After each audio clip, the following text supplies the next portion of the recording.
Hey, this is Rob, your Supreme Hierophant, just cutting in before we start today's episode. After we recorded this, I realized that the episode ran pretty long, so I've decided to split it up into two parts. So we didn't have it formally arranged that way, but that's how it's going to work out. So here's part one of Anna Kingsford. Occult Confessions is brought to you commercial-free by the generous support of our patrons. Visit occultconfessions.com and click on Donate to help keep the history of the occult on the digital airwaves.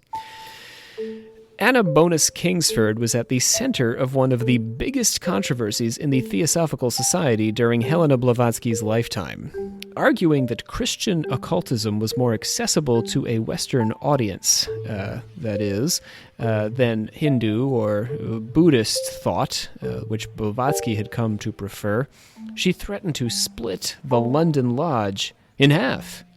To hold things together both literally and figuratively, Blavatsky and Olcott had to make an emergency visit back from Adyar, India, to London to quell the conflict brewing among London's theosophists, some of, by the way, the most influential theosophists of the 19th century. She was an advocate for vegetarianism, an enemy of scientists who performed experiments on live animals, and one of the most visionary Christian occultists of the occult revival. Anna Kingsford is a woman you may not have known about before today, but she very much deserves the opportunity to share with you her occult confession. My name is Dr. Robert C. Thompson, joined back in the saddle by Bree, joined by Bree. Hello. I'm glad to be joining you Our today. metallurgic prophet. How are things? Ooh.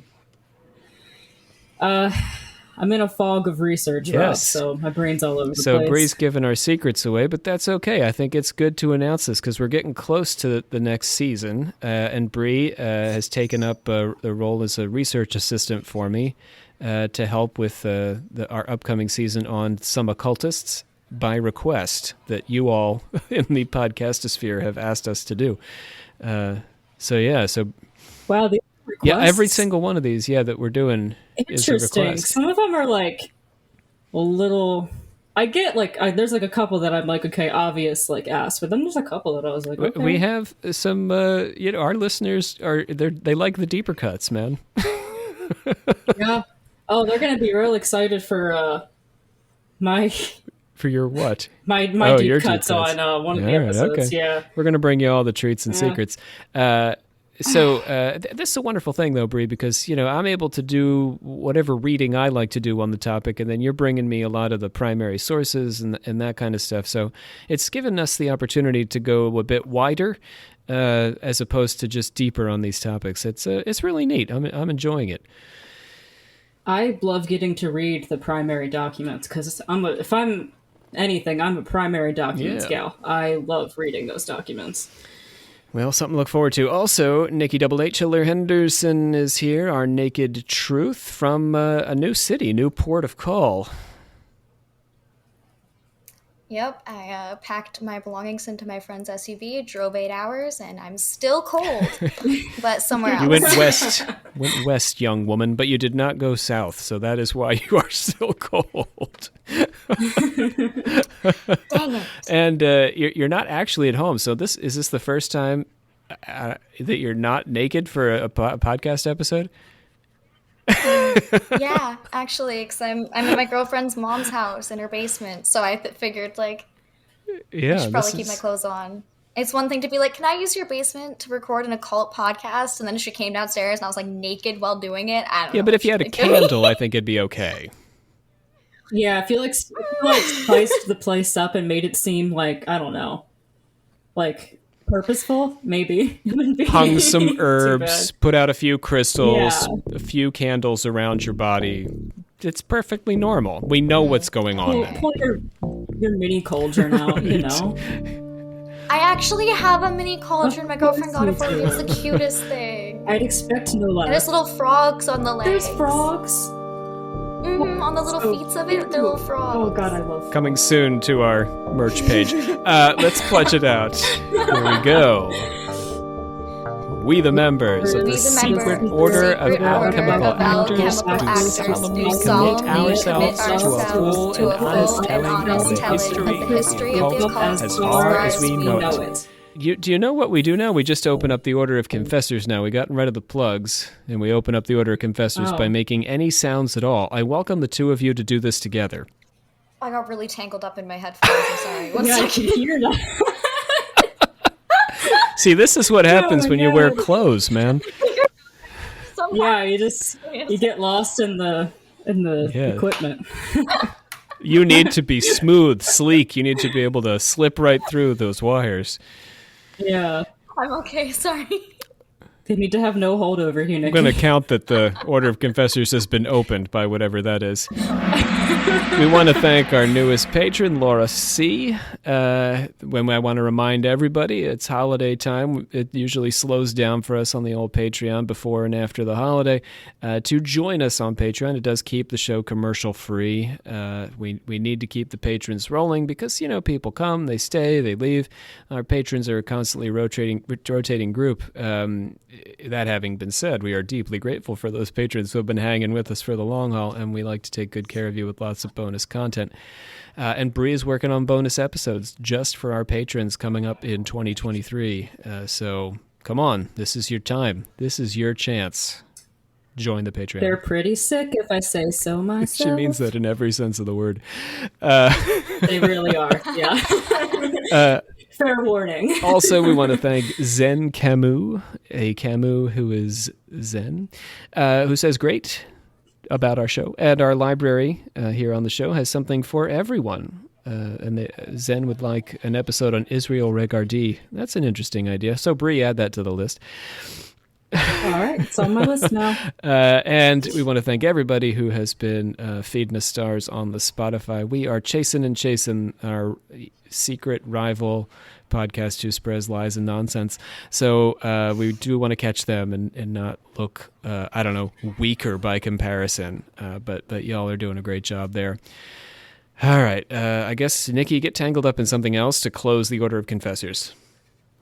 Oh no, I'm tangled up in my microphone cord, but it's okay now. No, that was so fast. Wow, you really got out of that real quick. I'm getting quick at this. I'm getting quick. Did you take something off? Is that why? No. Yeah. I don't know Regale what us. happened. I don't know what happened. I just looked down and realized my headphones were I was like, why am I so close to the computer? I have no room to lean back. And it's because it was tied around my neck twice. Oh no, that's dangerous. Oh my God, Nikki. You were not ready to be birthed into the world. I was in a rush when I put them on, apparently.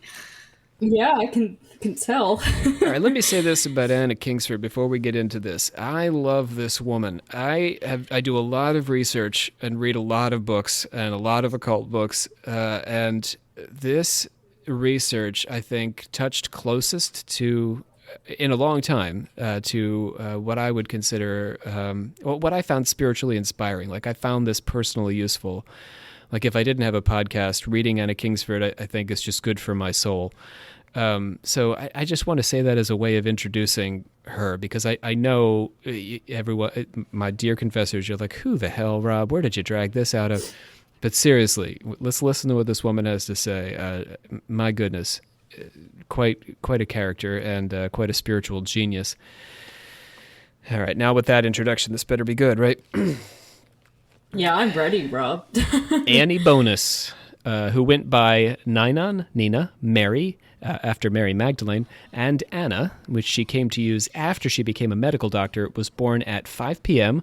on Thursday, the 16th of September, 1846, at Maryland Point, Stratford, Essex. So far, so good.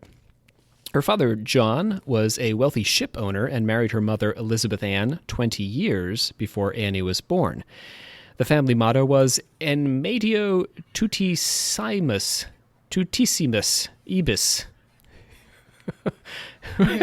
Of course, yeah. Which you guys can easily translate. That means, in the middle of things, you will go most safe. Aww, yeah. I like that. That warms my heart a bit. Yeah. She had 7 older brothers and 4 older sisters. Whoa. The oldest of which, 11 brothers and sisters. I think my great-grandmother was one of, I want to say 19. Anyway. Oh my goodness. And my great-grandmother, not exactly this time period, but close.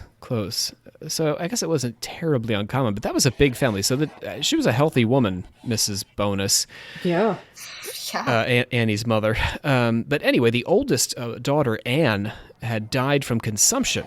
And since her mother had Annie when she was 41, she named her nearly after her sister. So it's likely she was attempting to replace her lost daughter Anne with Annie. So Annie was born after her oldest sister died. And she named her basically the same thing. Or you just have so many kids you run out of names. You're like, did I use Anne yet? What was the name of that one that died? That's mean, Nikki. The psychological effects of this apparent replacement strategy didn't seem to have been detrimental to our second Annie's development, although I agree with Nikki, this is a bit creepy. I don't know if that's Nikki's point, but I'm going to say it's a bit creepy. Yeah, absolutely. It's like asking for your child to be possessed by your dead child. I mean, like, yeah. That's how maybe she was open to it. Maybe Anne 1 was okay. Inviting some things. It's sort of like, I don't like version 1, version 2, like you're cranking out the latest, iPhone or something. Annie Bonus was a gifted and industrious writer. At the age of 17, she had her first short novel published. What were you guys doing at 17? Were you publishing short novels? I was definitely not doing anything good for myself. The two of you were roughhousing with the boys and making trouble in the woods, right? But here's Annie, right? Yeah, actually. Sure. I know the Eastern Shore, Brie. Sure, I don't know what was up there in Canada. You guys roughhouse in the woods? It's too cold out in the woods, isn't it? You still party in the bush. You just dress up in layers. Oh, yeah, but that kind of kills the mood. What was I saying? She often focused her novels, which she was writing while you guys were, dressing up in the bush, on deeply specific time periods to craft historical romances. In this case, her novel was about the persecution of the Christians in Diocletian's Rome. That is I'm very obsessed. Specific. I am obsessed. She's 17 years old. Very specific interest. I love everything about her so far. She published short stories, mostly historical fiction like this, in a variety of magazines, but Annie certainly didn't need the money that she made publishing because her parents were rich, and her father died in 1865 and set up trust funds for his daughters, which their husbands were not allowed to access or spend down, and from which Anna received over £800 a year in interest. Okay. Okay, like yeah. Okay. She's not like a working class hero, and I think everyone is hearing that, but she is kind of a feminist icon. The fact that their dad, I'm more impressed by the dad, yeah. That he had the foresight to be like, He's like, this is my daughter's money, not your dumbasses. Yeah. Well, because, good for him. I mean, in Annie's case, she hadn't even married yet, so he had no idea who was coming, right?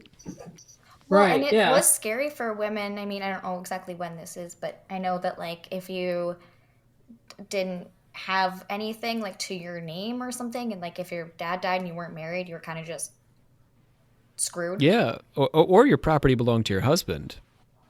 Mm-hmm. Right, that was usually you are belonging and so are all of your things. So the proto-feminist stipulations of her father's will proved an inspiration for Annie's own politics. In 1867, she circulated a petition for the right of women to control their own property after marriage. Counterpoint to what I just said. She's trying to change the law. Her choice of partner bore this way of thinking out. She met the, I'm quoting here, unmoneyed junior civil service clerk. Poor guy. Algernon Kingsford was our unmoneyed. Oh, that's such a good name, right? Algernon. He's he's a character in a novel. Algernon loved her deeply and promised not to interfere in any career she might undertake. There's feminists everywhere. Aww. Proto-feminists, because we don't have feminists yet. It's 1870. But still, when her mother disapproved of her choice because he was too poor, Algernon that is, and sent Annie to Switzerland, she arranged to run away with him.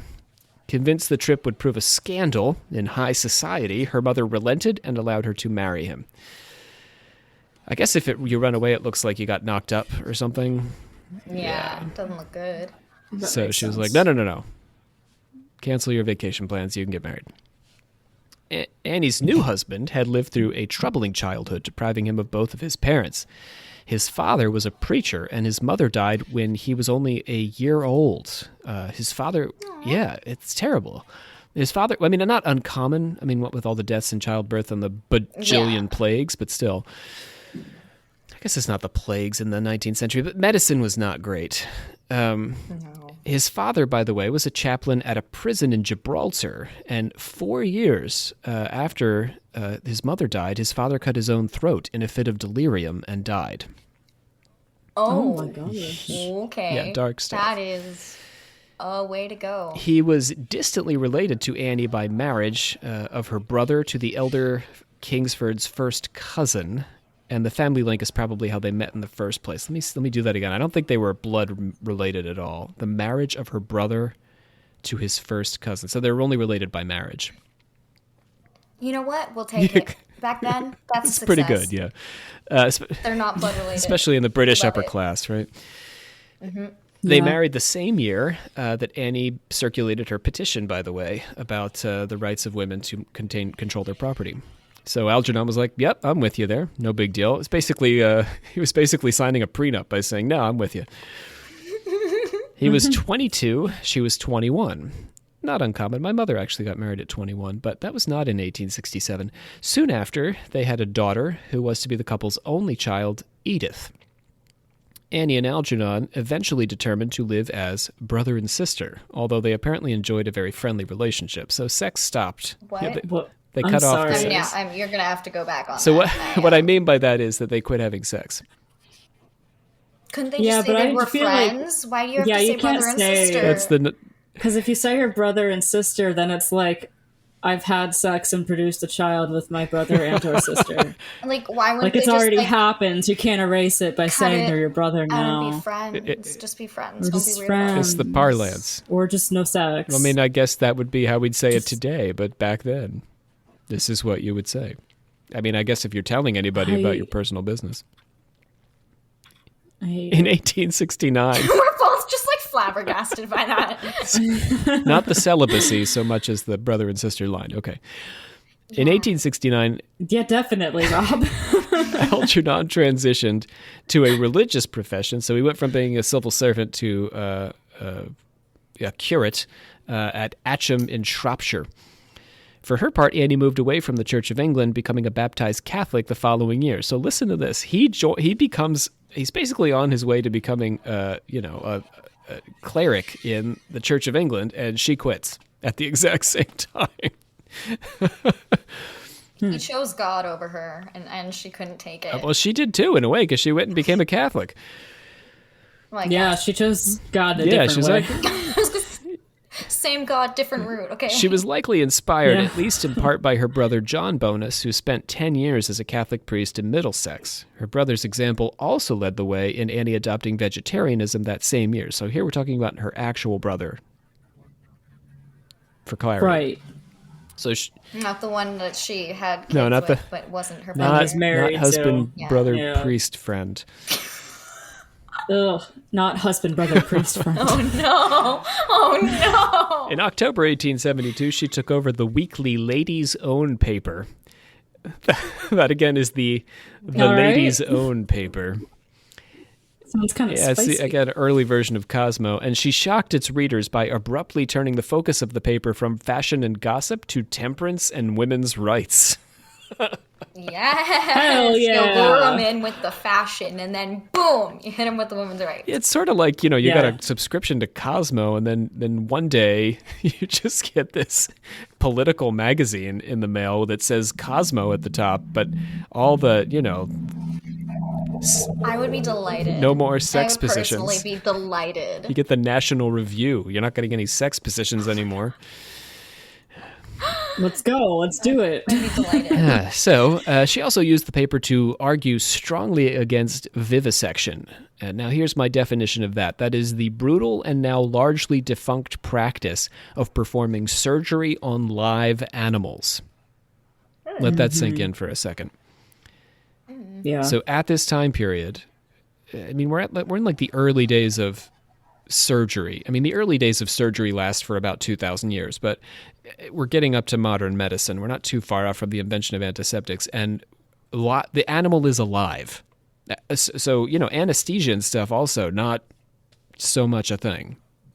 Didn't they used to do that with people too, though? Like, people would just be alive and awake and, like, getting their You didn't have a choice. I mean, but in the case of these animals, it's all purely experimental, was the moral point that she was making, yeah. Yeah, I guess. There's no actual medical benefit. They're just playing mad scientist. Find really desperately ill people who need to be fixed and do it on them. Yeah, well, go back and tell them, Brie. I will. I will do exactly that. But you're right, Nikki. So, like in the American Civil War, if you got shot in the arm or the leg and they were going to amputate the arm or the leg, you would get a shot of whiskey and you would get often a bullet to bite down on or a piece of wood. Yeah, and just get held down by, like, big people. Well, or whatever they had handy. Could just be some ladies, big ladies. I just pictured some, like, large, burly ladies. Now. I just meant, like, the biggest people around would, like, hold them down. The Civil War doctor sets up his medical tent and he says, "Give me your burliest ladies. Post haste." Yeah, and it's just these, like, hot, large women that come and hold you down while you have your leg amputated. It might make it go easier. I mean... I think I've it would, some good news and some bad news, soldier. Okay. Falling somewhat on the wrong side of history, Annie criticized Louis Pasteur for the development of vaccinations because his experiments involved live animals. He's not really an anti-vaxxer, but Pasteur apparently also used live animals in his work. She was like, do you have to do it like that, though? Yeah, why do that, man? I think didn't he work with rabid dogs? Something like that. By all accounts, Kingsford had a profound love for animals. At the vicarage in Shropshire, she kept guinea pigs as pets. Her favorite, Rufus, she'd smuggled over the border and kept with her almost constantly. I love it. Oh, yeah. Like in her pocket or something? Oh, yeah. Like just smuggled Rufus, the hamster. Like rich women used to carry around chihuahuas 15 years ago. Yeah, she kept this guinea pig. Oh my God. Get this now. Yeah, Nikki, I know you like the little creatures. The creature lived 9 years. A guinea pig. Oh my God. That's good. That's really impressive. That's like twice the usual guinea pig lifespan. Yeah, my sister killed hers in like 4 years. Care of that. Well, yeah, she obsessed over it. By November, she was done with the newspaper and quit after having produced only 4 issues. So Cosmo became the National Review for like 2 months, and then suddenly Cosmo came back. I said what I need to say. Anyway, here's your fashion. That's basically it. Yeah, she got all her points out and moved on. In 1873, she met Edward Maitland, who would become a lifelong companion and co-author of several of her books. Maitland, who was born to a family of clergymen much like Algernon Kingsford, was a one-time gold prospector who had traveled to California. He was 20 years older than Kingsford and a widower, having married and lost his wife Esther to consumption in Sydney, Australia. In 1858, he returned to England to begin a career as a novelist, and Anna made up her mind to become a doctor. She was unable to enroll in the medical school in London as a result of her gender, and so she enrolled at the Paris Medical School in 1874 and was accompanied on this brief trip by Maitland, who apparently went at her husband's request.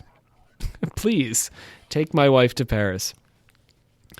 I mean, take my sister wife, friends. My sister wife. Yeah, Nikki and I are on the same page. Novelist, prospector friend, take my sister wife, please, to the Dr. Land. Ugh, my sister wife. Yeah, that sounds like the Mormons, doesn't it? Sounds like the sister wives, yeah. She spent apologies to the Mormons, but you know what I mean. Some of you were fine. We know what's going on the outskirts there in Utah, in the desert. She spent the first year of medical school studying at home, where she successfully passed her exams and so was permitted to remain through the year. So she did a lot of she was basically self-teaching. She was in a correspondence college of medicine, teaching herself from home. They Dang. One of her first projects with Maitland was an early step on the road to what would become Kingsford's unique brand of occult Christianity, which is the reason we're all here today. And that book, that first book, was The Key to the Creeds. Not as good as the book that we're going to spend more time on, but I want to get into this book a little bit because it really sets the tone. It was published anonymously, and it pitched itself as the work of an infirm priest writing to a friend on the belief that writing would help with his condition. Seemed like he probably had consumption or tuberculosis. I only say that because Kingsford suffered from tuberculosis throughout her life. Ultimately, the narrator leaves for warmer climates to try and gain back his health. The priest is attempting to answer his friend's question as to whether only death can resolve the question of which religious creed is correct. In fact, says the priest, most religious creeds, including those formerly held by himself as a Catholic priest, are an illusion. Dun, dun, dun. That's what I was looking for. Oh, sorry. I know I was being very thoughtful about this. Letting it sink in. Yeah, I was thinking. Nikki's got the sound effects. To understand religion, a person must base their belief on logic and reason rather than divine revelation. Hear her out on this. Like a Platonist or Neoplatonist, the goal is to reason our way around to an understanding of the ideal, which is the very nature of God, and thereby attain immortality. The idea of God has a twofold origin, writes the fictional priest, the craving of the intellect for a cause and of the soul for perfection. Images of God began with the exaltation of the reproductive organs, the origin of life in the eyes of early humans, which acknowledged a truth, since overlooked, that God possesses a duality that is both masculine and feminine. Go ahead, ladies, enjoy that for a minute. Yep. I'm really here for this. A trinity is born out of that, and the dual God creates a third space in which this dual nature acts one side on the other, yielding a third form of existence. So we have the masculine God, the feminine God, or the masculine aspect of God and the feminine aspect of God, and when they interact, we have this third space, or third God that's formed. That's the Trinity. God the Father, God the Son, the Holy Spirit. Got me? Yeah, I'm loving this, and I have thoughts. Please continue. We'll wait for them. Vishnu, Shiva, Brahma, another version of this. Mm-hmm. From the Trinity, the priest turns his attention to the related question of humanity's fall from God's perfect grace. It was on finding himself defective that he came to suppose that, though assuredly made perfect originally, he had fallen from the state. True, the logic that was content with such a solution was itself defective inasmuch as one of the essential elements of an original perfection must be the ability to remain perfect.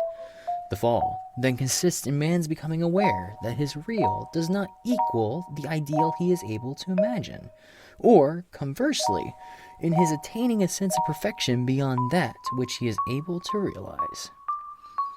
This is not an Augustinian approach, is it? It's this idea that the fall is the realization that you're not perfect, but you could be. Not the way we tend to think about the Garden of Eden.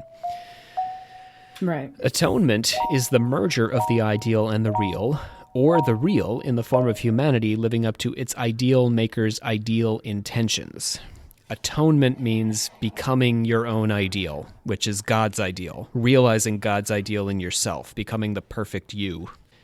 Living your best life. Living your best life. Yeah, she doesn't really mean that. But, I mean, not the way we use it on social media. We close the gap between our imperfect real selves and the perfect ideal we imagine for ourselves. That's our work in this life.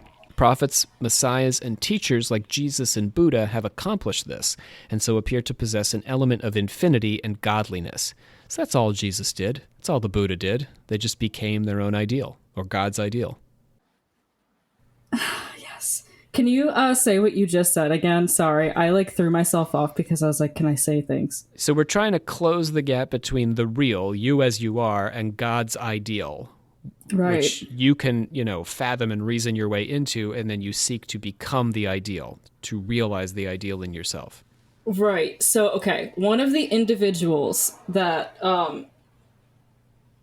after reading about this individual, like, my mind was, anything that I ever thought that I knew about them, thrown out the window. Like, completely new view on this person, which I'm really excited for everybody else. But they specifically kind of had a constant battle with the concept of God being a higher entity, and came to the conclusion that,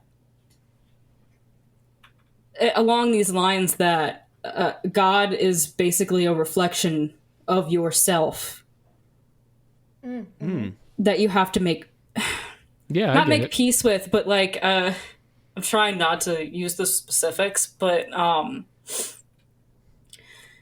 because they specifically had heard something from a sermon that they had sat in on, and it stuck with them, and they interpreted it as God being within yourself, and you can only reach God if you go within yourself to find God and make peace with yourself.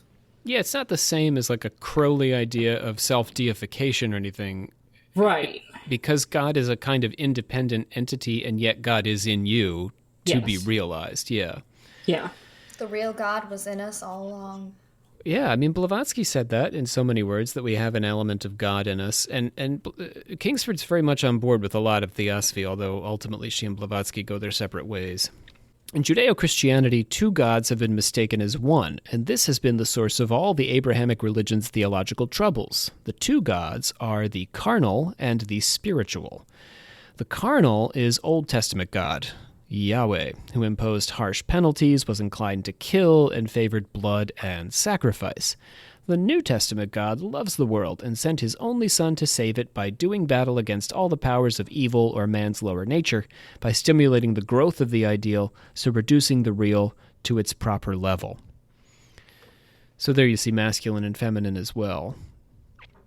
The law of Moses had failed to produce a morally perfect being until Jesus.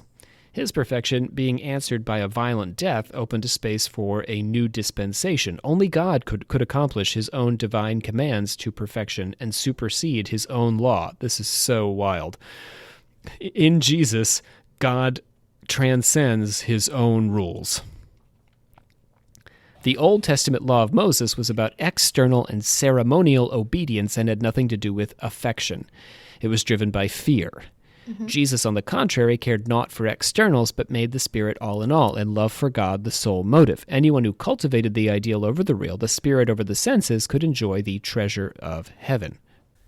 This universal tendency of religionists to represent the objects of their veneration as superior to the limitations of humanity makes it necessary to distrust all accounts professing to give details of their lives and conversations. So, I mean, you can hear, this is in many ways a standard interpretation of Jesus and Christianity, that Jesus is turning inward as opposed to the external. I mean, people read the Gospels this way often, but I think it's an interesting way of phrasing it. While the text of the Bible is imperfect, the historical figures shown therein cannot be completely misrepresented in terms of their lives and characters, and so, says Kingsford, we can at least trust to have received accounts of the spirit that was in Jesus. I think this is an important observation, too. Kingsford's not saying, by any means, that we should read the Bible as absolute truth. Like, this is what happened. It's the work of human beings. Therefore, it's imperfect. I mean, this is how we've been talking about it this whole season. Therefore, that doesn't mean that we should hang on every letter, but we can still read the Gospels and say, this is what Jesus was like, and this is, the basics of who Jesus became and what we can aspire to be. There's that lesson in the Gospels. You shouldn't be obsessing over individual lines. You should be reading them holistically. Okay, so the church, or organized religion, is the most traditional form of Catholic Christianity and is the end product of what she calls the collective intuitions of the human consciousness and the collective facts of human life in their highest development.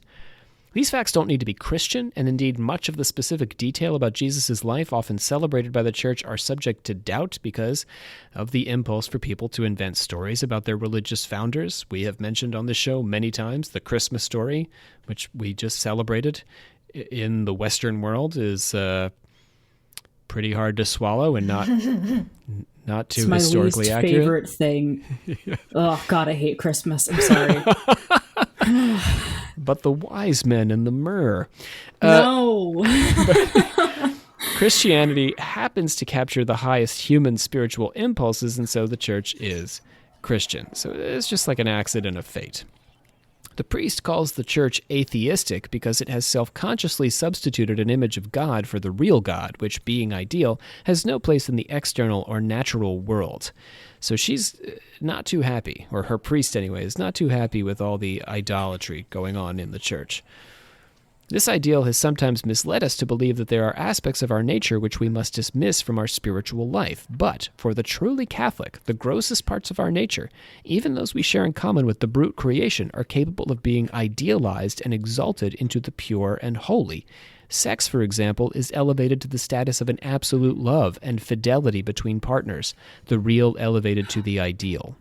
The process of idealization consists in imagining an object as transcending its limitations, existing in a perfection not actually obtainable by it, and even filling infinity with its expanded characteristics. And the faculty whereby we perform this act is the soul. For even death has no power over the children of the ideal. Rather, do they, when freed from the limitations of morality, rise and ascend into the brightest heaven the imagination can depict. Oh, God, Rob, this is the same person that I want to bring this back to that we're doing, that I did research on, that like had an epiphany that was basically that, and it was like in one of the things. It was so beautifully written. I am. Oh my God, I am. I am obsessed with him now. I don't, like, in the best way. Like, his story is so much more heartbreaking and wholesome than I ever could have thought it was. Like, reading the book written by his daughter honestly broke my heart more than anything, and gave me such a view on his actual religious beliefs that I did not expect. Like, completely. Bit of a teaser. Yeah, no, so, God.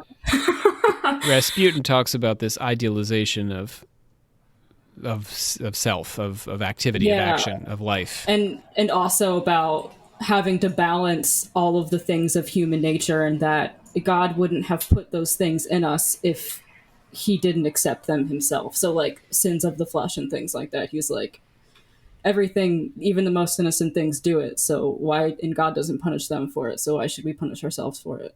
I do think that that's Kingsford's point. I think it's odd, her personal life story and her unusual relationship with her husband, but I think ultimately I can read this that way. I prefer to read this that way. I don't think she's suggesting the brother and sister arrangement is the idealization of a sexual union, although I'm sure she had a very good relationship with Algernon, but anyhow. Did she? Well, I mean, everything was pretty, I guess it was mutual, man. I mean, I feel like it's very possible to have a love for somebody that then might become less of a romantic or a sexual love, but you still love them the same. And then you become friends. I know, I know. But you're Nikki, married friends. I'm just trying to make it better. You're married friends. The immortality is a transcendence of the real, or this immortality is a transcendence of the real, and as such should have no bearing on our natural selves. The afterlife should provide no motive either of conduct, feeling, or belief. Similarly, the Catholic Church has erred by assuming temporal authority when its focus should be exclusively on the quest for the ideal, which is beyond this world. The Protestants are no better and have conjured a half-truth for themselves by removing the feminine nature of God, the Divine Mary, from their worship. Ooh, tell them. Yeah, so, I mean, those are the two sins. It's the Catholic Church's, I think what she's saying about the Catholic Church is its obsession with rules for living. Do this, do that. Yeah. Are you familiar with this, Nikki? With church, yeah. Which rules most annoy you? Oh. What? I can't just, agree to things? I don't have an answer. You could agree. Riley and I were talking in the last episode about the church having rules for investing now. I mean, it's just like every aspect of life. Yeah, how to invest your money according to the Catholic Church's code of honor. What is and isn't okay to invest in. I mean, that's really what she's saying. It's this obsession with this worldly concerns. That's the Catholic Church's sin. And then, of course, the Protestant Church's sin is the loss of the feminine, the emphasis on the masculine in their practice. Oh, God. I need to get my head out of my research, because there's another person that this applies to that I was reading about and did my thing on. Jack Parsons. Yeah, Jack Parsons. 100%. Yeah. Another thing to look forward to. So anyway, that's Kingsford and Maitland's take as channeled through their priest. In 1875, getting back to Anna's story, she moved with her family to Paris to continue her studies and to fight with her professors over the fact that they were dissecting live animals. She again... I probably wouldn't be happy either. Can you imagine? Yeah. She again received permission to study in England and attended the first children's hospital in the English-speaking world, which had been founded in Chelsea. She periodically returned to Paris over the next several years to take classes and exams, and persistently argued with her professors every time about conducting surgery on live animals. I mean, I feel like you can't only bring it up once. You got to keep... There's got to be some consistency there. I mean, we all love animals. We've got cat people, rabbit people, dog people, all in the same room here. It's hard to like, if you knew this was happening... Like imagine if you came to campus, right? You came to college, and you know that in the science building, they've got a live dog and a live cat and a live rabbit, and they're just going to tear that sucker open in the middle of class, and it's going to scream. I'd break in I was going to say, I literally would break it and free them. That's what I was going to say. So me and Bree together would break into the university and free them. I mean, that's how she felt. It's deeply grating. I think she's ahead of her time in many ways on animal rights and empathy for animals, and I think she's definitely ahead of her time. I don't think her peers would have felt quite so strongly as she did, but today it's really easy to feel our way into her perspective on this. She just couldn't take it. Anyway, she confronted the hospital's chief eventually, who admitted to her that the surgeries were unnecessary and were only done to assert the profession's independence from moralists. Ew. Are you kidding me? Yes, isn't that awful? That is horrific. Yeah. In 1880, she passed her finals and completed her thesis on vegetarianism. She was the 18th British woman to ever become a medical doctor. Oh, wow. Good for her. Yeah. But philosophy and spirituality were her greatest passions. She reminds me of Anton Chekhov. I love Anton Chekhov, who was also tubercular. And he was a doctor, a medical doctor, but his main profession, he was a playwright. That's mostly what he did. He lived in the theater. He was a writer. He wrote short stories and wrote plays. She's pretty much just like Chekhov, but, God. She's all about religion. But she's God. Yeah. She would. Well, I mean, in a way, she may have realized her inner godhood, but we're all God. Yeah. She got this medical degree and certainly enjoyed medicine and was interested in it, but her greater passion was something else. It's just an odd thought. Like today, you think about people getting their medical degree like that's their whole life. Yeah. There's not this other thing you do. Very true.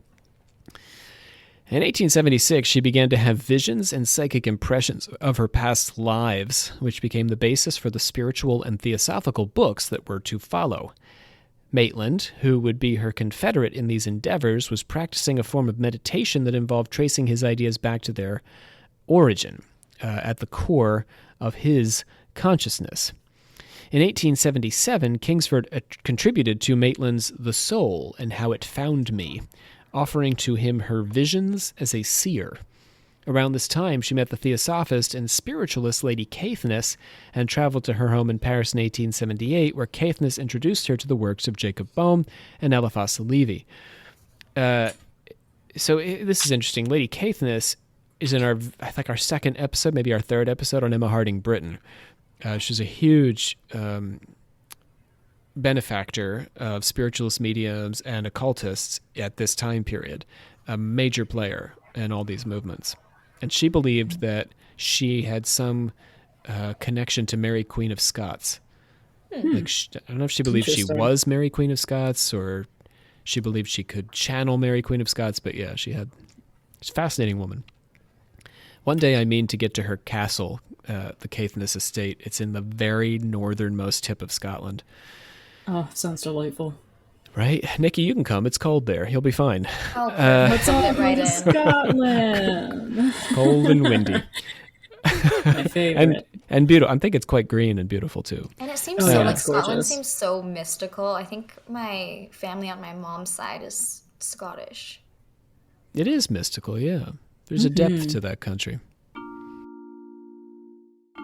Okay, we're going to stop it there at the end of Kingsford's first part of her career and before she writes her Perfect Way of Christ with Maitland.